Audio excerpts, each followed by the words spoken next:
নিজের কাজের সৌজন্যে দেশের বাইরে যারা স্বীকৃত, পুরস্কৃত বা বাংলাদেশকে প্রতিনিধিত্ব করছে এমন তরুণদেরকে আমরা বলছি বড় মঞ্চের তারকা। দর্শক, আমন্ত্রণ জানাচ্ছি প্রথম আলো অনলাইনের নতুন আয়োজন হাতিল নিবেদিত বড় মঞ্চের তারকা অনুষ্ঠানে। আজকের আয়োজনে আমাদের সঙ্গে উপস্থিত আছেন এপার ওপার দুই বাংলার জনপ্রিয় অভিনেতা ফেরদৌস। স্বাগত জানাচ্ছি হাতিল বড় মঞ্চের তারকা অনুষ্ঠানে। কেমন আছো? খুব ভালো, বিশেষ করে তোমাকে দেখার পরে তুমি এত সুন্দর করে কথা বলো, দেখলেই আরো ভালো লাগে, আরো ভালো হয়ে যাই। এই সুন্দর করে কথা বলার পেছনের রহস্য কিন্তু তুমি, তোমার কাছ থেকে আমার শেখা। না, কিন্তু আমার মনে হয় আমি তোমার মতো এত সুন্দর করে এত গুছিয়ে তুমি যে উপস্থাপনাগুলো করো, এটা আমার পক্ষে মনে হয় করা সম্ভব হতো না। আমি হয়তো মানে ক্যামেরার বাইরে মজা করে কথা বলি, but like in front of camera I really appreciate. তুমি বড় বড় মঞ্চ কাঁপিয়ে এসেছো, সুন্দরভাবে কথা বলে এসেছো, সেখান থেকে আমরা অনুপ্রাণিত হয়ে এখন একটু করে খাচ্ছি। যাই হোক, শুরুতেই বলছিলাম যে এপার ওপার বাংলার জনপ্রিয় অভিনেতা তুমি, তো ওপার বাংলায় আগে একটু যাই। সেখানে হচ্ছে আমাদের ওপার বাংলার কথা বললেই মনে পড়ে যায় হঠাৎ বৃষ্টির কথা। সেই দীর্ঘ 23 বছর আগে ছবিটি মুক্তি পেয়েছিল। সো এই ছবিটির সাথে কিভাবে যুক্ত হয়েছিল, মানে আমরা একটু আগে চলে যেতে চাচ্ছি। আমাদের গুণী চলচ্চিত্রের নির্মাতা বাসু চ্যাটার্জি, মানে কেমন করে তিনি তোমাকে খুঁজে পেয়েছিল? প্রথমেই আমি শ্রদ্ধার সঙ্গে স্মরণ করছি বাসুদাকে। বাসুদা প্যান্ডামিকের মধ্যে গত বছর তাকে আমরা হারিয়েছি। কয়েকদিন আগেই তার প্রথম বর্ষ, তাকে হারানোর প্রথম বর্ষ পালন করা হলো। আসলে বাসুদার সাথে আমার একটা সেই শুরু থেকে একটা আত্মিক বন্ধন তৈরি হয়ে গেছিল। আর কেমন করে খুঁজে পেলো, আমি আসলে গত 2 দশক ধরেই গল্প বলে যাচ্ছি, তারপর আমার বলতে ভালো লাগে, কারণ আমার প্রত্যেকবার বলি আর আমি তাকে যে শ্রদ্ধা করে স্মরণ করছি, আমি I feel great, I feel honoured. আমি আসলে তখন বাংলাদেশে সালমান শাহের একটা অসমাপ্ত সিনেমা করেছিলাম, বুকের ভিতর আগুন, আর পৃথিবী আমারে চায়না বললে একটা সিনেমার শুটিং শুরু করেছিলাম, আর তোমার সাথে একটা সিনেমা করছিলাম মধু পূর্ণিমা। ওই ফেজটার গল্প যে তুমি খুব ভালো জানবে। ওই সময়ে বাসুদা ঢাকা আসেন এবং বাসুদা এসে আমাকে সিলেক্ট করেন। উনি তখন বাংলাদেশের তখনকার যারা জনপ্রিয় নায়ক তাদের সবাইকে দেখেছিলেন, but fortunately I was very fortunate যে আমার সিনেমার একটু রাশ প্রিন্ট দেখেছিল এফডিসিতে, দেখে আমাকে উনি ওখান থেকে সিলেক্ট করে নেয়। সে আমার হঠাৎ বৃষ্টি করতাম আমি, আমার মনে আছে, আই স্টিল রিমেম্বার, আমি ঢাকা থেকে গিয়ে ইন্ডিয়াতে হঠাৎ বৃষ্টি করতাম, এসে হতাপাড়ায় গিয়ে তুমি আর আমি মধু পূর্ণিমা কাজ করতাম। সো দুটো সিনেমা এরকম স্যামালটেনিয়াসলি শুরু হলো, আর এভাবেই আসলে পথ চলা শুরু আর কি। তারপর হঠাৎ বৃষ্টি রিলিজ হলো আগে, অ্যান্ড সব কিছু বদলে গেল এপার বাংলা ওপার বাংলায়, এবং আমার নামের আগে এই যে এপার বাংলা ওপার বাংলার এই নামটি জুড়ে গেল হঠাৎ বৃষ্টির পর থেকে। আমার কাছে মনে হয় এটা আমার জীবনের একটা অন্যতম শ্রেষ্ঠ পাওনা। এবং এই চলচ্চিত্রের মাধ্যমে তুমি জাতীয় চলচ্চিত্র পুরস্কার পেয়েছো, প্রথম ছবিতে শ্রেষ্ঠ অভিনেতার পুরস্কার। মানে এটা কি কখনো আশা করেছিলে? না, আমি একেবারেই আশা করিনি। প্রথম মানে আমার খুব মনে আছে, আমি প্রায় দেখতাম পত্রিকায় ওই সময়ে যে ববিতা আপু প্রচুর পুরস্কার পেত, ন্যাশনাল অ্যাওয়ার্ড পেয়েছেন, শাবান আপু পেয়েছেন। সো লাইক আমি কখনো স্বপ্নেও ভাবিনি যে আমি কোনো মানে পুরস্কার পাবো, আর এত মানে সহসা এত আগে। আমার ওই পুরস্কারটা নিয়েছিলাম আমি আমাদের মাননীয় প্রধানমন্ত্রীর হাত থেকে। তো আমাদের প্রিয় প্রধানমন্ত্রী জননেত্রী শেখ হাসিনা যখন আমাকে পুরস্কারটা দিচ্ছিলেন, তখন মঞ্চে উনি আমাকে বলছিলেন যে তুমি কি নায়ক হিসেবে পাচ্ছ? আমি জি, আমি নায়ক হিসেবে পাচ্ছি। তখন বলে আমি তোমার এই সিনেমাটা দেখতে চাই। তারপরে আমি ওই সময় তো ডিভিডি মনে আছে, বড় বড় ডিভিডি মানে ভিসিআর ক্যাসেট ছিল। তা আমি তখন একটা মানে কিরকম একটা অবিশ্বাস্য ব্যাপার না, যে প্রধানমন্ত্রী তো পুরস্কার দিচ্ছেন, দেওয়ার পর আবার বললেন আমার সিনেমা দেখবে থেকে বলে, মানে বলাটা। হ্যাঁ, তো তখন আমি একটা কপি পাঠিয়ে দিয়েছিলাম তার জন্য। সো লাইক এই হঠাৎ বৃষ্টির সঙ্গে আমার সম্পর্কটা নানানভাবে আছে আর কি, এবং থাকবে। আমার মনে হয় যতদিন আমি থাকবো ততদিন নিশ্চয়ই আমার সঙ্গে সঙ্গে হঠাৎ বৃষ্টিও থাকবে। অবশ্যই থাকবে, হঠাৎ বৃষ্টি সবসময় আমাদের সাথে জড়িত থাকবে। হঠাৎ করে আবার আরেকটি প্রশ্ন মাথায় আসলো, সেটা হচ্ছে আমাদের শ্রদ্ধেয় বাসু চ্যাটার্জি, তার সাথে তুমি আরো অনেক ছবিতে কাজ করেছো হঠাৎ বৃষ্টির পর পর, সেই সব ছবি নিয়ে আমরা যদি কিছু শুনতাম। হঠাৎ বৃষ্টির সাথে আসলে আমাদের অলমোস্ট সিকুয়েল টাইপের 3টা সিনেমা করেছি, আমি, বাসু চ্যাটার্জি এবং প্রিয়াঙ্কা। হঠাৎ বৃষ্টির পর করেছিলাম আমরা চুপি চুপি। আচ্ছা, তো চুপি চুপিও ছিল জয়েন্ট ভেঞ্চার বাংলাদেশের সঙ্গে কোলাবোরেশন। হঠাৎ বৃষ্টি ছিল জয়েন্ট ভেঞ্চার, হাবিব আঙ্কেল করেছিলেন, আশিদের চলচ্চিত্র। তো থার্ডটার জয়েন্ট ভেঞ্চার হয়নি, টক ঝাল মিষ্টি। আচ্ছা, বাট 3টা সিনেমাতে আমার ক্যারেক্টারের নাম ছিল অজিত, প্রিয়াঙ্কার ক্যারেক্টারের নাম ছিল দীপা। সো লাইক এই 3টা বাসুদের একটা ইচ্ছে ছিল যে এটা একটা ট্রিলজি হবে আর কি। সো 3টা সিনেমা যদি ধারাবাহিকভাবে কেউ দেখে তাকে কোনো এক ধরনের মিল আছে সিনেমা 3টাতে, এবং আমার কাছে এটা একটা দারুণ একটা ব্যাপার লাগে যে, কিন্তু যদি জয়েন্ট ভেঞ্চার হতো তবে হয়তো আমরা এটা নিয়ে প্ল্যান ছিল আমাদের পরে ফেস্টিভ্যাল করবো বা এরকম কিছু। আনফর্চুনেটলি ওটা হয়নি। এরপর আমি আবার প্রডিউসারও হয়েছে বাসুদার সাথে, আচ্ছা, হঠাৎ সেদিন নামে একটা সিনেমা, সেটা তার একটা পুরনো হিন্দি সিনেমার গল্প নিয়ে করেছিলাম। ওটাতে আমি আর ঋদ্ধিমা সেন ওটাতে অভিনয় করেছি, নিপুণ ছিল একটা স্পেশাল চরিত্রে। আরও ইন্টারেস্টিং ব্যাপার হচ্ছে আমার প্রোডাকশনের প্রথম বাংলাদেশি প্রযোজনা ছিল যে সিনেমাটা এক কাপ চা। এই এক কাপ চার গল্প বাসু চ্যাটার্জির। ও আচ্ছা, সেগুলোকে আমার চলচ্চিত্র ক্যারিয়ার জুড়ে বাসু চ্যাটার্জি আমার সাথে মানে একটা জল জ্বলে একটা সূর্যের মতো জড়িয়ে আছেন। এবং আমার কাছে এখনও একটা গল্প আছে তার, বিয়ের ফাঁদে নামে একটা সিনেমা লাস্ট করার কথা ছিল, যে মানে অসম্ভব প্রাণ শক্তি ছিল মানুষটার। মনে করো যে মানে আমাকে লাস্ট এই কোভিডের আগে যখন কথা হলো তখনও বলছে আমি সিনেমা বানাবো। তা আমি বললাম যে তুমি তো এখন ঠিক মতো দাঁড়াতে পারো না, কোনো অসুবিধা নেই, আমি বসে বসে ডিরেকশন দিয়ে দেবো। হ্যাঁ, তো আমরা সেই বিয়ের ফাঁদে করার প্ল্যান ছিল, সেটার করা হয়নি, but I have the script. আমার ইন ফিউচার তার প্রতি শ্রদ্ধা রেখে সিনেমাটা বানানোর ইচ্ছা আছে। চমৎকার। আমরা এবার একটু টলিউড থেকে বলিউডে যাই। আমি যতটুকু জানি তুমি একটি হিন্দি ছবি করেছিলে, জানি মানে কি আমি দেখেছি ছবিটা, গানগুলো আমার মুখস্থ। ছবিটির নাম মিট্টি, রাইট? আচ্ছা, সেই বলিউডে কি করে পা রাখলে সেটা আমাদেরকে যদি বলতে। বলিউডে আমি যখন আসলে হঠাৎ বৃষ্টির পরে কলকাতায় বেশ কিছু সিনেমা শুরু করি, ওখানে আমার তো এর মধ্যে একটা সিনেমা ছিল আমি রচনা ব্যানার্জি করেছিলাম, হারজিত। আচ্ছা, সো হারজিতের প্রডিউসার হচ্ছে কি বলিউডের বিখ্যাত প্রডিউসার সেলিম, উনি অনেক বড় বড় ফিল্ম করেছেন বলিউডে। তো উনি প্রথমে একটা বাংলা সিনেমা করবেন, এবং অনুপদা ছিল ডিরেক্টর। এখন আমাদের একটা যে নায়ক বনির বাবা, আচ্ছা, আচ্ছা, তো বনির বাবা ছিল ডিরেক্টর। তো আমরা হারজিত যখন করতে যাব, প্রডিউসারের সঙ্গে যখন দেখা, তো উনি আমাকে বলল তুমি কি হিন্দি জানো? তুমি তো জানো আমি কেমন হিন্দি জানি। বেশ ভালো। তো আমি আসলে না, দর্শক ও দুষ্টামি করছে, আমি অত ভালো হিন্দি জানি না, আমি ভুলভাল বলি। তো আমি তখন বললাম যে এরকম পারি, মানে অত ভালো পারি না, but I am very confident. আসলে আমি তো অভিনয়ও পারি না, আমি নাচতেও পারি না, কিন্তু আমার আত্মবিশ্বাসটা এত জোরালো যে I can manage, I really can manage. তো আমাকে বললো যে আমি বলিউডে যখন গেলাম বম্বেতে, ওখানে একটা হোটেলে থেকে শুটিং করি, হঠাৎ করে দেখি বিকেলের দিকে এক ভদ্রলোক এসেছেন। তো বলছি যে আপনি আমার সঙ্গে হিন্দিতে কথা বলবেন। তা বললাম মানে, বলে আপনি একটু হিন্দি ডিকশনটা একটু ঠিক করবো, এই জন্য আমাকে সেলিম সাহেব পাঠিয়েছে। তো তার মানে he is sort of a teacher. তো তার সাথে এরকম আমি এভরি ইভিনিংয়ে তার সাথে গল্প করতাম, কথা বলতাম। 4-5 দিন পরে আমাকে হঠাৎ করে সেলিম একদিন আসছে, এসে বলতেছে যে বাত করি হাম দোনো, যে মানে কেমন তুমি হিন্দি শিখলে, এরকম একটা ব্যাপার। তা বলছি ঘটনাটা আমি ঠিক বুঝতেছি না, কারণ আরও খুব শুটিংয়ে যায়। হি ওয়াজ সাচ এ প্রডিউসার যে প্রত্যেকটা সেটে প্রত্যেকটা শর্টের সময় সে বসে থাকবে,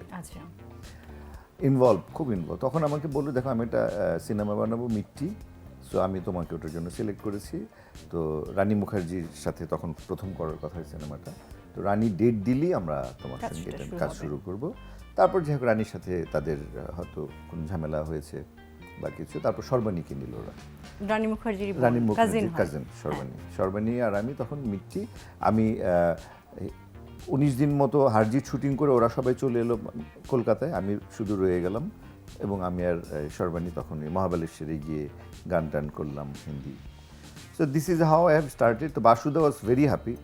তো বাসুদা বৌদি তখন খুব চাইতো যে আমি বম্বেতে থেকে যাই, বিকজ ওখানে ওটা ভীষণ কম্পিটিটিভ একটা মার্কেট। তো আমাকে বললো যে দেখো বম্বেতে স্ট্রাগলারদের, নতুনদের জন্য বড় প্রবলেম হচ্ছে থাকার জায়গা থাকে না। So you have a house. বাসুদার বাড়ি, বাসুদা তো আমাকে ছেলের মতো দেখতো। তো বললো তুমি চাইলে তুমি এখানে থেকে গিয়ে ইউ ক্যান ট্রাই, বাট তুমি যদি না আসো তাহলে তুমি কিন্তু আর করতে পারবে না, মানে একটা সুযোগ পেয়েছো, এখন তোমাকে এখান থেকে যেতে হবে, কন্টিনিউ করতে হবে। হবে। তো আসলে ওই ফেজে আমার জন্য এটা খুবই টাফ ছিল, কারণ তখন আমার বাংলাদেশে অনেকগুলো সিনেমা, কলকাতায় বেশ কিছু সিনেমা, তো সবগুলো ছেড়ে দিয়ে গিয়ে আমি ওখানে মানে একটা মানে এই প্রশ্নটাও আমার ছিল, জানার খুব ইচ্ছে ছিল, বলিউডের সুযোগ পাওয়ার পরও সেটা মনে হয়নি যে বাংলাদেশ কলকাতা থেকে আরো বেশি এগিয়ে যাব বা আমার কন্টিনিউ করা উচিত, সবগুলো ছেড়ে দিই? আমার আসলে দেখো, আমার ফিল্মে তো আসলে সেইভাবে কোনো গাইডেন্স ছিল না। আচ্ছা, আমি মানে হঠাৎ করেই আসলে হঠাৎ বৃষ্টির মধ্যেই ফিল্মে চলে আসি। আমার হওয়ার কথা ছিল পাইলট, পড়ালেখা শেষ করে অন্য কিছু। আমার 14 গোষ্ঠীর মধ্যে কেউ নেই, কালচার লাইনের সঙ্গে কেউ জড়িত না। তো সেই ক্ষেত্রে আসলে আমার জন্য সিদ্ধান্ত নেওয়াগুলো খুব কঠিন ছিল। আর হঠাৎ হঠাৎ হুট করে হয়ে যেত আমার এক একটা ঘটনা। সো আমি যে তখন তো এত ইজিও ছিল না যে অনেক বেশি ফোন মোবাইল, Right. কারোর সাথে যোগাযোগ করা, কেউ পরামর্শ দিবে। সো আমার মাথা থেকে যতটুকু এসেছে ততটুকুই আমি সিদ্ধান্ত নিয়েছি। তো আমার কাছে ইট ওয়াজ রিয়েলি টাফ যে আমি সব ছেড়ে বলিউডে থেকে যাব। তখন আমার মনে হলো যে যদি আমি এখানে কিছু না করতে পারি, তো তখন আবার আমি কোন মুখে ফিরে আসব। তো ওই কারণে আমি আর সিদ্ধান্ত নেওয়ার সাহস করিনি। কলকাতায় তো তোমাকে বলা হয় কলকাতার লোকাল বয়, তো কলকাতায় তোমার পছন্দের কি কি জিনিস আছে? পুরো কলকাতায় আমার পছন্দের, আমার ভীষণ ভালোবাসার একটা জায়গা, আমার সেকেন্ড হোম। কলকাতায় আমার মানে রাস্তায় ঘুরে বেড়াতে ভালো লাগে, কলকাতায় সিনেমা দেখতে ভালো লাগে, শপিং করতে ভালো লাগে। তারপর বাংলাদেশ থেকে যারা যেত, বিশেষ করে মিডিয়ার সঙ্গে যারা জড়িত, তাদের সবার আমি এক ধরনের ট্যুরিস্ট গাইড ছিলাম কলকাতায়। তো সবাই গিয়ে আমার সঙ্গে যোগাযোগ করতো, জানতো যে ফেরদৌস ওখানে আছে। আমরাও গেলে ফোন করে জেনে নিতাম কোথায় কোনটা কি আছে যে সবকিছু। কে কি হ্যাঁ, শপিং হ্যাঁ। করতে চায়, কে সিনেমা দেখতে চায়। সো লাইক এই পুরো ব্যাপারগুলো, এই যে বন্ডিং হিসেবে যে আমি কাজ করেছি, এটা আমার কাছে খুব ভালো লেগেছে। কলকাতার মানুষজন, আমার খুব ভালো ভালো বন্ধুরা আছে। আমার বাংলাদেশে যেরকম একটা ফুল সেট আপ আছে, কলকাতায় তো একটা ফুল সেট আপ আছে। হ্যাঁ, স্বাভাবিক। মানে ওখানে গিয়ে আমার কখনোই মনে হতো না যে আমি অ্যালিয়েন, যেহেতু আমি মনে করো যে একেবারে প্রথম ছবি থেকে শুরু করেছি, তখন I was nobody. So Kolkata আর ঢাকা আমার কাছে একই রকম, মানে আমি খুব একটা তারতম্য এখনো খুঁজে পাই না। আমাদের কাছে গুগল ম্যাপ কলকাতার ও একদম সুন্দর করে বলে দেয়, আমি এখানে যাচ্ছি, নিউ মার্কেট থেকে ডানে যাবে, ডানে গিয়ে বায়ে গিয়ে এই দোকানটা পাবে, এই দোকানটা থেকে রাইট নিবে, মানে এত মুখস্থ। কারণ এত আমি দোকানে দোকানে ঘুরেছি, আর এত সিনেমা হলে সিনেমা দেখেছি, এত রেস্টুরেন্টে খেয়েছি। সো আমি গাইড, একদমই। আমি গাইড। আমাদের বাংলাদেশের আমরা জানি ফেরদৌস, তোমাকে ফেরদৌস নামই আমরা সবাই চিনি, কিন্তু পশ্চিমবঙ্গে গিয়ে তুমি হয়ে গেলে ফিরদৌস। এই চেঞ্জেসটা তোমার কাছে কেমন লাগে? প্রথম খুব রাগ হতো। প্রথম আমি একবার আনন্দলোকে বা কোথায় দেখলাম যে আমার নাম ফিরদৌস, দয়ক, আমি দয় ঔকার লিখি আর ওরা দয় রস্যকার দিয়ে লিখেছে, এবং আই কমপ্লেন্ট। আমি বললাম যে দেখো আমার নাম তো এটা না। তো তখন ওরা আমাকে যুক্তি দেখালো যে তোমার নামটা মানে জান্নাতুল ফিরদৌস থেকে এসেছে, so it has to be like this, এটার প্রনাউন্সিয়েশন যে এরকম, তোমরা ভুল উচ্চারণ করো। তখন আমাদের অনেকগুলো নাম, আমাদের বাংলাদেশের অনেকগুলো নাম যেগুলো অ্যারাবিক এবং উর্দু, এই নামগুলির উচ্চারণ সবগুলো ওরা এরকম ভেঙে ওদের মতো করে করে। আচ্ছা আচ্ছা। সো ওই একটা ওদের যুক্তি তারা দেখালো, এবং আমি বেশ কিছুবার সংশোধন করার চেষ্টা করলাম। দু একটা সিনেমাও তো আমার নাম চলে গেছিলো ফিরদৌস হিসেবে। সো যখন রিলিজ হলো তখন দেখে আই ওয়াজ আপসেট। তারপর বলাতে ওরা আস্তে আস্তে কারেকশন করা শুরু করে। সো এটা আমি আসলে, এটার মধ্যে এক ধরনের ভালোবাসা আছে, তাদের কথা, তাদের ডিকশন, তাদের অ্যাকসেন্টটা তো একটু আলাদা। তো সেই হিসেবে আমি আসলে ওটা অতটা মাইন্ড করি না, বরং উপভোগ করি। মানে আমার কাছে মনে হয়েছে নামেই কি বা এসে যায়, মানে পরিচয়টাই তো বড় ব্যাপার এখানে। বাংলাদেশ ও ভারতের পশ্চিমবঙ্গের চলচ্চিত্রে তুমি সমান্তরালে অভিনয় করে গিয়েছো। এই যে দুই দেশের সিনেমার জগতে তোমার বিচরণ কেমন লাগে? খুবই ভালো লাগে, এখনও আমার কাছে অবিশ্বাস্য লাগে। কারণ আমি যখন আগে দেখেছি যে আমাদের দেশের অভিনেতা অভিনেত্রীরা দু একজন গিয়ে ওখানে কাজ করেছে দাপটের সঙ্গে, যেমন ববিতা আপু অশ্বিনী সংকেত করেছে, আরও এরকম রোজিনা আপু বেশ কয়েকটা কাজ করেছে, রাজ্জাক সাহেব তখন অল্প অল্প কাজ করেছে, পরে অনেক বেশি করেছে। তাহলে ওই ফেজটা ওয়াজ লাইক আনবিলিভেবল। আমার মনে আছে আমি যখন হঠাৎ বৃষ্টি করতে যাই, নিউ মার্কেটের একটা পয়েন্ট আছে যেখানে সব সিনেমার পোস্টার লাগে। তো সেখানে গিয়ে আমি একদিন দেখলাম যে রোজিনা আপার একটা পোস্টার লাগানো। আমি এরকম করে তাকিয়ে আছি অবাক হয়ে, আমাদের দেশে একটা নায়িকা। এবং অদ্ভুত ব্যাপার যে, এবং আমার খুব মনে হচ্ছিল আচ্ছা আমার ব্যানার কি এখানে কোনো দিন লাগবে। তারপর যখন আমি আমার এই হঠাৎ বৃষ্টির হোর্ডিং বিলবোর্ড ওখানে দেখলাম, সো ইট ওয়াজ আনবিলিভেবল, যে অবিশ্বাস্য একটা ব্যাপার। সো অফকোর্স ভালো লেগেছে, এবং আমি অনেক দায়িত্বের সঙ্গে ওই দেশে যেহেতু আমি একজন মানে ব্র্যান্ড অ্যাম্বাসেডর হিসেবেই বাংলাদেশে কাজ করেছি, যে বাংলাদেশকে রিপ্রেজেন্ট করেছি। সো দীর্ঘদিন আমি চেয়েছি যে সুনামের সঙ্গে যেন আমি অভিনয় করে যাই, মানুষ যেন কখনো যে বাংলাদেশি অমুক হিরো এসে আবল তাবল কিছু করেছে এমন বলতে না পারে। সো লাইক এই ব্যাপারটা আমাকে সবসময় মাথায় রাখতে হতো। আমি একটা দেশকে রিপ্রেজেন্ট করতাম এবং সেই হিসেবেই আমি আসলে মানে সমান তালে প্রচুর সিনেমাতে অভিনয় করেছি দুই বাংলায়। মা, এই মা, নতুন উদ্যোগের শুরু হোক আনন্দময়, আর এই বাদ ভাঙা আনন্দের শুরুটা হোক হাতিলের সাথে। পছন্দের ফার্নিচার অর্ডার করুন হাতিলের ওয়েবসাইট থেকে, আর ডেলিভারি পান ঘরে বসেই। তোমার তো অনেক বন্ধু, তাই না? অবশ্যই। বিভিন্ন দেশে ছড়িয়ে ছিটিয়ে আছে। আমরা এখন কলকাতাতে একটু থাকি, হ্যাঁ। তো কলকাতায় তোমার বন্ধুর তালিকা আমার একটু জানতে ইচ্ছে করছে। আর তাছাড়া তুমি মানে এখন তো এই প্যান্ডামিক সিচুয়েশনে অনেক সময় যোগাযোগ হয় বা হয় না, কিভাবে যোগাযোগ করছো বা তাদেরকে খুব মিস করো? হ্যাঁ, খুব মিস করি। আমার তো একটা মাঝখানে মিস অ্যাপ হয়েছিল একটা ভিসা সংক্রান্ত একটা ঝামেলার জন্য, বেশ কিছুদিন আমি কলকাতায় যেতে পারিনি। আর তারপর শুরু হয়ে গেল pandemic. So it's been like 2-3 years almost আমি কলকাতায় যাই না।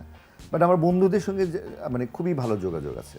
আর এখন যেহেতু মোবাইলে মানে হোয়াটসঅ্যাপ আছে, মেসেঞ্জার আছে, মানে সো যোগাযোগ করাটা কোনো ফ্যাক্টর না। তো ওদের সঙ্গে আমি নানান সময় I am very much connected. আর যারা বন্ধু, যারা 100 বার বন্ধু, তারা সবসময় বন্ধু, আমি এটা মনে প্রাণে বিশ্বাস করি। তো আমার ভালো বন্ধুদের সঙ্গে আমার রেগুলার যোগাযোগ হয়। রেগুলার মানে কার সাথে একটু ডেইলি কথা হয়? মোটামুটি ডেইলি কথা হয় কলকাতায় ঋতুপর্ণার বাংলাদেশি পূর্ণিমা, মানে এই দুজনের সাথে মোটামুটি একটা রোজকার মানে মানে ঢাকায় এমনও হয় যে অনেকে আমাকে ফোন করে, আচ্ছা পূর্ণিমা আপুকে আছেন? হ্যাঁ, আবার কলকাতায় যদি ঋতুকে খুঁজে না পায় আমাকে অনেক যোগাযোগ করে, কারণ কি? দাদা আপনি কি বলতে পারেন দিদি কি এখন সিঙ্গাপুরে না কলকাতায়? মানে এমনও হয়েছে। কেন, কারণটা কি? মানে হয়তোবা দিদির জন্য তোমাকে খুঁজছে বা পূর্ণিমার জন্য তোমাকে খুঁজছে, এই কারণটা কি? বিকজ এরা জানে যে তোমাদের দুজনের সাথে আমার একটা অন্য ধরনের বন্ডিং কাজ করে। আর তুমি যদি শত ব্যস্ত থাকো, শত সমস্যায় থাকো, যদি তুমি ফোন ধরার মতো অবস্থায় থাকো, ডেফিনেটলি 1 নম্বর ফোনটা আমার ধরবে। এই বিশ্বাসটা যেমন আমার আছে এবং বাইরের মানুষেরও আছে। Same with Rituparna. ঋতুপর্ণা দিদি। তো ঋতু এখন যেমন হিমাচল প্রদেশে শুটিং করছে। সো কালকেই মানে ইনফ্যাক্ট আজকে সকালেও আমাকে এতগুলি ছবি পাঠালো, শুটিং করছে, রেডি হচ্ছে, খুব সুন্দর লোকেশন দেখাচ্ছে। সো এই যে মানে স্টে ইন টাচ, এটা কিন্তু একটা আন্তরিকতা, একটা মনের ব্যাপার। অবশ্যই। সো আমার যদি আমাকে প্রায় এই প্রশ্নের সম্মুখীন হতে হয় যে অনেকগুলো নায়িকার নাম বলবে যে কে আপনার বেস্ট ফ্রেন্ড। বাংলাদেশে ইনভ্যারিয়েবলি আমাকে এই প্রশ্নের উত্তর দিতে হয় মৌসুমী, আচ্ছা, শাবনূর, আমরা যদি পূর্ণিমা, এটা পপি। জিজ্ঞেস করি, এখনই মনে করো না, জিজ্ঞেস।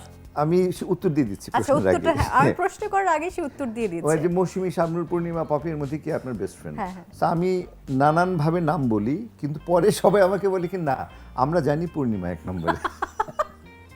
সো এটার আর আমরা উত্তর জানি না। দেওয়ার কোনো দরকার নেই। আমাদের মধ্যে কি কথা হয় আসলে, এই চাল ডাল কুমড়ো কিংবা নানান নানান বিষয় নিয়ে। ধরনের কথাবার্তা আসলে। তবে আমি সমাজ, কখনোই কোনো সংস্কৃতি, উপদেশ বা দেশ। কোনো সাজেশন নিতে গেলে সবার আগে তাকেই খুঁজি। এবং আমার কাছে কেন জানি মনে হয় মিডিয়ার অনেকেই, বিভিন্ন অঙ্গনের মানুষজন তোমাকে সবার আগে খুঁজে। কেন জানি আস্থার নির্ভর করার মতন সেই জায়গাটা তুমি অলরেডি বানিয়েছো, অর্জন করেছো। এটা কেন? এটা একটা খুব কঠিন প্রশ্ন, এটা খুবই কঠিন প্রশ্ন। আসলে এটা মানে এটা আসলে দীর্ঘদিন ধরে কাজ করতে করতে গিয়ে একটা ট্রাস্টের জায়গা তৈরি হয়ে যায়। যেমন আমি যদি মিমের কথা বলি, মিম আর আমি একবার সুইজারল্যান্ডে গেছিলাম। তো সুইজারল্যান্ডে যাওয়ার পরে মিমের মা আর মিম মানে সারাক্ষণ যে আমি আছি কি না, পুরো ইউনিট সৃজিতেরই ইউনিট ছিল, but they are like very comfortable with me. তা আমার মনে হতো যে এটা আমার, যেহেতু ওরা আমার দেশ থেকে এসেছে, আমার তো দায়িত্ব এটা, ওদেরকে কি করে কমফোর্ট জোন তার একটু বেশি করে দেওয়া যায়। সো এইভাবে আমি প্রত্যেক ক্ষেত্রেই সবার জন্য সবার এরকম ক্ষেত্রেই, করে আমি ট্রাই করে যাই। এবং কেউ যদি আমাকে মানে কিছু সত্যি জিজ্ঞেস করে পরামর্শ নিতে চায়, আমি তাকে অনেস্ট অপিনিয়নটা দিই। আমি কখনো কাউকে, আমি যদি জানিও যে তোমাকে আমার এই কথাটা বললে হয়তো আমার লাভ হবে, তোমার ক্ষতি হবে, আমি এটা কখনো করি না। তো আমার মনে হয় এটা একটা, এই এটা অনেক কারণেই হয়তো মানুষ ভালো বিশ্বাস করে। ভালো একটা বড় একটা গুণ। এবং এটা সত্যি কথা, আমিও অ্যাপ্রিসিয়েট করি যে তুমি আমার কথাও শুনছো, অন্যের কথাও শুনছো। কোনো কথার সাথে কারো কথার সাথে কিন্তু আছে না যে বলছি বন্ধু হিসেবে বলে দিচ্ছি আয় ওরটা এটা, তুমি কখনোই করো না। না, আমি ওটা করি না। ইনফ্যাক্ট আমাকে কলকাতা থেকে যখন বাংলাদেশের শিল্পীদেরকে কাস্টিং করে, অনেক শিল্পীদেরকে, আমাকে কিন্তু ওরা ফোন করে জিজ্ঞেস করে, আচ্ছা আমরা অমুক নায়িকাকে নিচ্ছি বা অমুককে নিচ্ছি, ও কীরকম, কেমন হবে? ও কেমন, কি অমুক তমুক। তা আমাকে পরে হয়তো এমনও হয়েছে যে যারা এই প্রশ্নটা করেছে ওদের সাথে ওই আর্টিস্টের ফ্রেন্ডশিপ আরও বেশি হয়ে গেছে, বাট ওরা কিন্তু কখনোই বলতে পারবে না যে আমি নেগেটিভ কিছু বলেছি কারো সম্পর্কে। So I am very positive. আমার মনে হয় যেন প্রত্যেকটা মানুষের মধ্যে পজিটিভ ব্যাপার আছে এবং আমাদেরকে সবার এসে পজিটিভ ব্যাপারটা দেখা উচিত, নেগেটিভ না। অবশ্যই। আচ্ছা, এবার যদি বলি ভারতের ছবি করেছো অনেক, বাংলাদেশের ছবি করেছো অনেক, ভারতের 5টা সেরা 5টা কাজ তোমার 1 2 3 4 করে বলো। এটা কঠিন কঠিন এত আরে এখন সব সেরা 5টি কাজের অনেকগুলো নাম, 5টি ছবির নাম বলো যে 5টি যেগুলোর ছবির সাথে কাজ মানে এই মুহূর্তে যেগুলো মনে আসে, অফকোর্স হঠাৎ বৃষ্টি, মিট্টি, তারপর টকঝাল মিষ্টি, স্বপ্নের ফেরিওয়ালা, সাজবাতির রূপকথা, দাদা ঠাকুর, দাদু নম্বর 1, ওস্তাদ। ও বাবা, জনম জনম। সবই বলে ফেলছো। আচ্ছা, এবার বাংলাদেশ থেকে 5টি বলো। বাংলাদেশ থেকে 5টি, খায়রন সুন্দরী, প্রেমের জ্বালা, আসছো কেন? রাক্ষসী, এক কাপ চা, আচ্ছা। ব্যাচেলার, তারপরে আরো আছে, অনেকগুলো আছে। অনেক 5টি, হ্যাঁ 5টি তো 5টির চেয়ে চাইতে অনেক বেশি হয় হবে। কি আসলে পূর্ণিমা, দেখো তুমিও জানো আমিও জানি যে আমরা আসলে প্রত্যেকটা সিনেমার জন্য আমরা বেস্ট এফোর্ট দিই। হয়তো কোনো সিনেমাটা মানুষের ভালো লেগে যায়, কোনো সিনেমাটা ভালো লাগে না, বাট আমাদের ভালোবাসার জায়গাটা কিন্তু একই থাকে, সেটা হিট বা ফ্লপ হোক। বর্তমান আমাদের বাংলাদেশের চলচ্চিত্রের অবস্থা তো আমরা সবাই জানি, তুমিও জানো, এই নিয়ে তোমার মতামত কি? আসলে শুধু বাংলাদেশের অবস্থা না, সারা বিশ্বের চলচ্চিত্রের অবস্থাই গত 1.5 বছর একদম স্ট্যাগনেন্ট, থেমে গেছে, থমকে গেছে এক জায়গায়। এখন আবার একটু একটু করে শুরু হয়েছে, আবার নতুন করে একটা পথ চলা শুরু হয়েছে। তো সেই হিসেবে আমাদের একই অবস্থা। আমাদের যেমন তোমার আমার দুটো সিনেমা অনেক দিন ধরে আটকে আছে, গাংচিল, জ্যাম। সেরকম আমার প্রোডাকশন, আমার আরও সিনেমা আটকে আছে, বাইরের প্রোডাকশনের অনেক সিনেমা আটকে আছে। সো এই একটা পরিস্থিতি, তো ডেফিনেটলি এটা কোনো ইতিবাচক অবস্থানে আমরা নেই। আর সামগ্রিকভাবে যদি বলতে যাই যে আমাদের যেহেতু হলের সংখ্যাও কমে গেছিলো, যেই রেঞ্জে মাল্টিপ্লেক্স বাড়ছিল, এই করোনা এসে সেটাকেও আটকে দিয়েছে। So like we are really in a bad shape. আর এর মধ্যে আসার আলো যেটা, সেটা হচ্ছে কি যে বেশ কিছু অনলাইন স্ট্রিমিং শুরু হয়েছে। তো এতে করে মানুষের একটা অন্য দ্বার ওপেন হয়েছে, নতুন একটা মাধ্যম এসেছে আমাদের এই বিনোদনে। কিন্তু আমরা যে সিনেমাগুলো হলের জন্য তৈরি করেছিলাম, সেই সিনেমাগুলি এখন একটা ডিজাস্টারাস অবস্থায় আছে, কারণ ওগুলো না হলে দেওয়া যাচ্ছে, না সেগুলিকে তুমি কোনো অনলাইন স্ট্রিমিংয়ে দিতে পারছো। কারণ এখানকার কন্টেন্ট ডিফারেন্ট। কারণ আমরা যেরকম একদম নাচে গানের বিনোদনের যে ফিল্মগুলি করি, সেই ফিল্মগুলি দেখতে মোবাইলে বসে ভালো লাগবে না, এখানকার কন্টেন্টটা হতে হবে ডিফারেন্ট। সো এই হিসেবে আমি বলবো যে এখন আমরা একটু ব্যাড শেপ দিয়ে যাচ্ছি, but I am very hopeful. কারণ এই বছরও বেশ কিছু ভালো সিনেমাকে অনুদান দেওয়া হয়েছে, অনুদানের টাকার পরিমাণ বাড়িয়েছে, অনুদান বাড়িয়েছে। আগেরও বেশ কিছু সিনেমা অনুদানের জমা হয়ে আছে, সেগুলি সহ যদি হয়, বাইরের ফিল্ম যদি আমি বাদও দিই, সরকারি অনুদানে যে সিনেমাগুলো আছে এগুলি যদি কমপ্লিট হয়ে গেলে আমার মনে হয় একটা ভালোর দিকে আমরা যাচ্ছি। আর যেহেতু মনে করো যে 64টা জেলায় অ্যাটলিস্ট 64টা মাল্টিপ্লেক্স করার প্ল্যানিং চলছে, সেটা এক্সিকিউট হয়ে গেলে আই বিলিভ যে ফিল্মের আবার অবস্থান আবার ভালো দেখতে পাবো। ভালো দেখতে তোমার কি মনে হয় না যে ফিল্মের অবস্থান, মানে আমি এই প্যান্ডেমিক সিচুয়েশন ছাড়া, কোভিড সিচুয়েশন ছাড়া যদি আমি বলি, তার আগে থেকেই মানে কিছু সংখ্যক শিল্পী নিয়ে কাজ করা আর বাকিদের দিকে তাকানো না, এরকম ব্যাপারটা কি ছিল না? আসলে দেখো, আমাদের দেশে যখন কোনো একটা শিল্পী ভালো অভিনয় মানে মোটামুটি রপ্ত করে নেয়, ওই সময়টাতেই দেখবে যে বলবে যে উনি আর হচ্ছে না, উনি আর চলছে না, মানে তখন তাকে রীতিমতো পাশ কাটিয়ে অন্যদিকে চলে যাওয়ার একটা প্রবণতা আমাদের রয়ে গেছে। এই ক্ষেত্রে আমার কাছে মনে হয় যে নির্মাতাদের নিজের উপর আত্মবিশ্বাসের অভাব। একটা নির্মাতাকে অনেক বেশি বিশ্বাসী হতে হয়।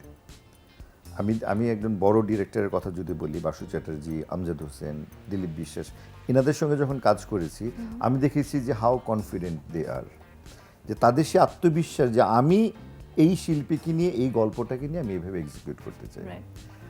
শিল্পীর উপর যখন থেকে নাকি নির্মাতারা নির্ভর করা শুরু করেছে, তখন কিন্তু একটা অধপতনের শুরু হয়েছে। নির্মাতাদের যখন ভাবা শুরু করলো যে এই শিল্পী থাকলে আমার সিনেমাটা হিট হবে, ডিস্ট্রিবিউটররা নেবে, হ্যাঁ, একটা শিল্পী, একটা বাজার কাটতি শিল্পী কিন্তু একদিন দুদিন তোমাকে লোক এনে দিতে পারবে, বাট তোমার সিনেমার ভিতরে যদি সে ধরনের কন্টেন্ট না থাকে, মেকিংয়ে যদি সে মুন্সিয়ানা না থাকে, তবে কিন্তু মানুষ দিনের পর দিন, মাসের পর মাস সেই সিনেমাটা দেখবে না। একই জনকে বারবার দেখবেন। হ্যাঁ, তো তাকে বারবার আনতে হবে ডিফারেন্টভাবে, অবশ্যই। নতুনভাবে আনতে হবে। সো এই জন্য এটা একটা মানে একটা কঠিন সিচুয়েশনের মধ্যে আমরা পড়ে গেছিলাম এই প্যান্ডেমিকের আগে। বাট এখন যেহেতু অনেক নতুন নতুন ছেলেরা মেয়েরা এসেছে, তারা ভেরি ট্যালেন্টেড। রাইট। আমাদের এই যে সাদ ঘুরে এলো কান ফেস্টিভ্যাল কান থেকে, সো লাইক এটা আমাদের জন্য একটা চলচ্চিত্রের জন্য বড় পাওয়া। বাঁধন ইজ ডুইং ভেরি গুড, সে এত ভালো ভালো কাজের সুযোগ পেয়েছে। তোমার আগে আমরা একটা পর্ব বাঁধনকে এনেছিলাম, তার কাছ থেকে শুনেছি তার অভিজ্ঞতার তা কথা। আমরা তো যেমন ওকে তো আগে মূল্যায়ন করা হয়নি, রাইট। হ্যাঁ, ওকে কিন্তু মূল্যায়ন করিনি আমরা। এখন হয়তো তার ব্যাপারে অন্যভাবে তাকাবো। এখন তুমি যদি 2 বছর ঘরে বসে থাকো, তোমাকে কিন্তু প্রথম আলোর মতো সবাই ডেকে ডেকে নিয়ে আসবে না। তোমাকে প্রথম আলো ডেকে নিয়ে এসেছে, তারপর তুমি এসে এত সুন্দর উপস্থাপনা করেছো, তোমার উপর সে আস্থার জায়গাটা তৈরি করেছে। অন্য অনেকে হয়তো ভাববে না। সো এইভাবেই কার ভিতরে কি আছে আমরা কিন্তু জানি না আসলে কি আছে। উপস্থাপনার কথা যখন বললে আমি একটু এই প্রসঙ্গে আসি। ফেরদৌস মানে উপস্থাপক ফেরদৌসকে 10-এ তুমি কত নাম্বার দেবে? আমাদের 10-এ 5, 5.5, 5, এত 5.5। কম? হ্যাঁ, বিকজ তুমি যে উপস্থাপনা এত মজা করো, আমি তত মজা করতে পারি। ওমা, তোমার কাছ থেকে তো শিখলাম। শিখিয়ে দিলে কি অনেক সময় দেখা যায় না, শিক্ষকদেরকে স্টুডেন্টরা পাশ কাটিয়ে উপরে চলে গেল না। ওয়েল, আমি সবাইকে দিয়ে তো আর সব হয় না। কারণ আমি যদি তুমি হতে চাই সেটা করলে হবে না। আমি যেমন স্টেজে আমিই থাকতে চাই, রাইট। আমি যখন উপস্থাপনা করি বা পারফরমেন্স করি আমি থাকতে চাই, এবং আমার সেটা ভালো লাগে, এবং আজকাল দেখছি মানুষও সেটাই পছন্দ করে। অবশ্যই। সো সাবলীল থাকার চেষ্টা করি। উপস্থাপনার জন্য যেটা সবচেয়ে বেশি জরুরি, মানে সাবলীল থাকা, ইম্পোজড কিছু না। আজকে তুমি যেরকম ইন্টারেস্টিং ওয়েতে মিমিক্রি করো, এটা যদি অন্য নায়িকার অনেককে আমি দেখেছি ট্রাই করছে, ওদেরটা ভালো লাগে না। বাট তোমাকে যেরকম সাবলীল লাগে, বিকজ তোমার ওটার মধ্যে একটা অন্য ধরনের একটা চার্ম থাকে, সো এটা ভালো লাগে। ঠিক আছে, সো সেরকম আমাকেও আমারটা বুঝতে হবে যে আমার কোনটা ভালো লাগছে মানুষের, দর্শকদেরও সেটা পছন্দ করবে। Right right. আবার এবার একটু মানে কৌতূহলী প্রশ্ন। আরো কৌতূহল আছে আমার আরো ব্যাপারে? এইটা তো মানে সবার জানার ইচ্ছা। মানে আমার ব্যাপারে তোমার কতটুকু কৌতূহল আছে বলো তো? আমি প্রতিদিন কথা বললেও প্রতিদিন মনে হয় যে নতুন কিছু জিজ্ঞেস করে নতুন কোনো প্রশ্নের জন্ম হয়। কারণ প্রতিদিন তুমি এত সুন্দর হচ্ছ, দিনের পর দিন তুমি সুদর্শন থাকছো, ফিটফাট থাকছো।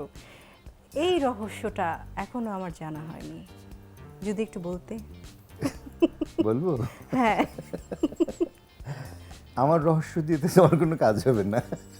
আমি আমি অনেক অলস। মানে ছেলেদের জন্য বলছো? মানে মানে ছেলেদের দর্শকদের জন্য? দর্শকদের জন্য বলো, আমার আচ্ছা, দরকার নেই। আমার কিরকম যেন ভয় লাগছে যে এরপরে আমি উত্তর দেওয়ার পর্যন্ত তুমি ভয়ঙ্কর কিছু একটা বলবে হয়তো। ওই যে আবারও আমি একই কথা, যে তোমার নিজের মতো করে থাকতে হবে। তোমার নিজের মতো জীবন তো তোমার, কিভাবে যাপন করবে সেটার উপর ডিপেন্ড করে। কিছু তো নিয়ম কানুন মানতেই হয় ভালো খাবারের থাকার দিক জন্য। থেকে রেস্ট্রিকশন মানে জিম করো তুমি? আমি জিম যদি নাও করতে পারি, আমি হাঁটি। আমি প্রতিদিন অ্যাটলিস্ট 1 ঘন্টা হাঁটার চেষ্টা করি। তার সঙ্গে কিছুটা আমরাও হই। হ্যাঁ, আর কারণ তখনই আমি হাঁটি, এই জন্য হাঁটলে আমি সব আমার বেস্ট ফ্রেন্ডের সঙ্গে আড্ডা মারি, গল্প করতে করতে হাঁটতে পারি। সো ইটস ইন্টারেস্টিং ব্যাপার। হ্যাঁ। আর এই গত প্যান্ডেমিক এটা আরো বেশি হয়েছে। সো এইটা আমার কাছে মনে হয় হাঁটাটা খুব ইম্পর্টেন্ট। ও বাবা, আমি আমরা যদি একটা ঘটনা বলি। আমরা এই প্যান্ডেমিকেই গাংচিলে শুটিং করছিলাম। তখন মাত্র 7 দিন না 8 দিন কাজ করলাম। তো 7 দিন 8 দিন কাজ করাতে এমন একদিন হয়েছে, ওকে একটু নামিয়ে দিতে হবে ওর বাড়ি পর্যন্ত। আমাকে ওর বাড়ির ক্যান্টনমেন্টের ওখানেই ঢুকতে আর হয়নি। বলে আমি এখানে নেমে যাবো। আমি বললাম তোমার বাসা তো আরও অনেক দূরে। বলে না, আমি এখান থেকে হেঁটে রওনা দিব।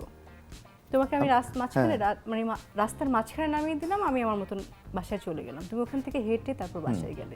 আমি শুধু ওখানে বাসায় না তো, আমি আগে হেঁটে ওখান থেকে একদম আমার বাসা মানে গ্যারিসন হল পর্যন্ত আগের ওখানে যাই, ওখান থেকে গলফ ক্লাবের ভিতর দিয়ে তারপর বাসায় আসি। মানে অনেক, সো লাইক 8 to 10 কিলোমিটার হয় এভরিডে। বাবা, সেটা তো এটা আমার কাছে এক ধরনের ব্রিদিং স্পেস লাগে। তুমি যখন হাঁটো, তুমি হয়তো আমি কিছু আমার বন্ধুদের সঙ্গে ভালো কথা বললাম, আর বাকিটাই ইউ বি ইয়োর সেলফ। মানে আমরা মনে করি না যে অনেক সময় ফ্রি বসে আছি, বাট নিজের জন্য কিছু সময় দরকার। প্রত্যেকটা মানুষের নিজের জন্য একটু সময় দরকার, ওন স্পেস দরকার। আর অফকোর্স খাওয়া দাওয়া একটু কন্ট্রোল করতে হবে একটা। সো আর এক একজনের বডির মেটাবলিজম এক এক এক এক রকম রকম। সো আমি যেটা যদি কাউকে ডায়েট দিই সেটা যে তার কাজে লাগবে বলে আমি বিশ্বাস করি না, বাট অফকোর্স ফ্যাট খাবারটা অ্যাভয়েড করা উচিত আমাদের, বেশি করে ফ্রুটস খাওয়া উচিত, দ্যাটস ইট। তুমি তো অনেক fruits lover, I love fruits. জানি আমি। আচ্ছা, কাজের ক্ষেত্রে কারো না কারো আদর্শ আমরা মানি বা থাকি, তোমার কাজের ক্ষেত্রে আদর্শ কি? অভিনয়ের ক্ষেত্রে আমার বড় আদর্শ আমাদের নায়করাজ রাজ্জাক, উত্তম কুমার, আলমগীর ভাই, ফারুক ভাই, তাদের কাজ আমার খুব ভালো লাগে, সবাইকে আমি দেখি। আর মানে প্রত্যেকটা সিনিয়র কাছ থেকে আমি কিছু পজিটিভ যেগুলো আছে, সৌমিত্র দার সাথে আমি প্রচুর কাজ করেছি, সে ভিক্টর ব্যানার্জি আমার ভীষণভাবে আমি যদি একটা আদর্শ মানুষ হিসেবে দেখি আমি বলি ভিক্টর ব্যানার্জি, বিকজ ভিক্টর ব্যানার্জির যে ফিলোসফি অফ লাইফ বা সে যেভাবে যে স্টাইলে লাইফ লিড করে আমার সেটা ভীষণ ভালো লাগে। আচ্ছা, হ্যাঁ, উনি প্রকৃতির সাথে থাকতে পছন্দ করে, উনি বছরের মধ্যে 4-5 মাস শুটিং করেন না, নৈনিতালে গিয়ে থাকেন পাহাড়ে, তার ওখানে একটা বাংলো আছে। সো লাইক আমার কাছে মনে হয় যে আমার পক্ষে যদি এরকম পসিবল হয় আর কয়েক বছর পর আমি হয়তো এরকম একটা লাইফ লিড করতে চাই। I want to B with the nature. So সেই হিসেবে হি ইজ মাই আইডল। আর অভিনয়ের দিক দিয়ে প্রত্যেকের যে পজিটিভ ব্যাপারগুলো আছে আমি সেগুলি এক একজনের এক একটার এক একটা নেওয়ার চেষ্টা করি আর কি। চমৎকার। আমরা কথা বলতে বলতে অনুষ্ঠানের একদম শেষ পর্যায়ে চলে এসেছি। অনেক ভালো লাগলো এবং তোমাকে অনেক ধন্যবাদ হাতির বড় মঞ্চের তারকা অনুষ্ঠানে সময় দেওয়ার জন্য। আমি জানি না তোমার কেমন লেগেছে। আমারও ভীষণ ভালো লেগেছে, নামটাই তো অসাধারণ, বড় মঞ্চের তারকা। হাতিলকে ধন্যবাদ এরকম একটা আয়োজনের সঙ্গে থাকার জন্য, আর বড় মঞ্চের বড় উপস্থাপিকাকে অনেক ধন্যবাদ। আমি আসার আগে ভাবছিলাম যে সেই হয়তো একই রকমেরই কথা হবে, বাট একই কথা অন্যভাবে, রাইট, সেই মানে ভঙ্গিমাটা ওয়াজ ডিফারেন্ট, বিকজ তুমি কারণ তোমার সঙ্গে গল্প করতে কথা বলতে সবসময় ভালো লাগে। সো আমরা যে আজকে একটু সিরিয়াস একটু ডেপথের একটু, কথা হ্যাঁ। একটু বললাম, সেটাও ভালো লেগেছে আমার কাছে, খুব ভালো লেগেছে। আই বিলিভ দর্শকদেরও ভালো লাগবে, কারণ দর্শক সবসময় দেখে আমি খুনসুটি করছি। রাইট, সো আমরা এই করোনার মধ্যে এই বোধহয় প্রথম আমরা বেরিয়ে এলাম। রাইট।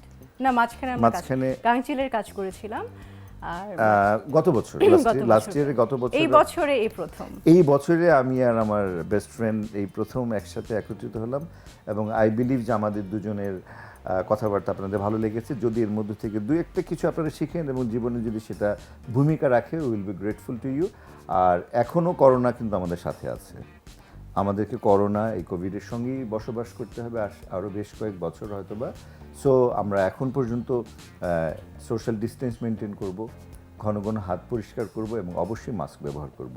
আমি নিরাপদে থাকবো, আমি নিরাপদে থাকলে পূর্ণিমা নিরাপদে থাকবে, এবং আমরা নিরাপদে থাকলে আপনারা সবাই নিরাপদে থাকবেন। সো স্টে সেফ, লাভ বাংলাদেশ। কথায় আড্ডায় আমরা শেষ করে ফেললাম হাতি নিবেদিত বড় মঞ্চের তারকা। আশা করি আপনাদের ভালো লেগেছে। আগামীতে আবারও নতুন কোনো অতিথিকে নিয়ে হাজির হব, সেই পর্যন্ত ভালো থাকুন, কিন্তু গানে গানে বিদায় নিচ্ছি। এবার আমরা চলে যাচ্ছি গানে। গান কোন গানটা শুনবে বলো? আমি আর কণা যেটা ডুয়েট গেছি সেটা শুনবে না অন্য কিছু? এক কাপ চা। Okay fine. তোমার সঙ্গে এক কাপ চা, তোমার সঙ্গে এক পথে পা, তোমার সঙ্গে এক না, তোমার সঙ্গে একটা জীবন।